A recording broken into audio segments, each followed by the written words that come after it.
আসলে আমি তো কাজ করি না, কাজ করতে আমার আম্মু, তাই আমার আম্মু তো অসুস্থ, আসতে পারে না, সেজন্য আমি কাজ করতে আসছি। আপনার আম্মু অসুস্থ, আসতে পারে না, সেই জন্য আপনি আসছেন আপনার আম্মুর কাজটা করে দিতে। ও আলু কাটতেছিলেন না? হুম। আচ্ছা আচ্ছা, ঠিক আছে আপু, বুঝতে পেরেছি। যাই হোক, এখন কথা হচ্ছে আপনার আম্মু কাজ করতো, এখন মানে আপনাদের সংসারটা তো খুব কষ্ট করে চলছে, তাই না? হ্যাঁ।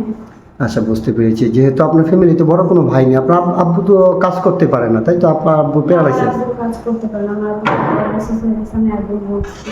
ও আচ্ছা আচ্ছা, ঠিক আছে আপু, আমি বুঝতে পেরেছি। যাই হোক, আমি আপনার বাসায় গিয়েছিলাম করতে নিয়েছি। তো এখন কথা হচ্ছে গিয়া, আপনি ভালো একটা মনের মানুষ অথবা কাউকে এখনো পাননি? না, সেরকম কোনো বললাম, সেরকম মানুষ এখন আমি পাইনি। এখন ওইরকম মানুষ আপনি পাননি? আচ্ছা ঠিক আছে আপু, আমি আপনাকে একটা ছোট করে একটা কথা বলবো। হ্যাঁ, বলো। আপনার কেমন ধরনের মনের মানুষ পছন্দ, একটু বলবেন আপনি?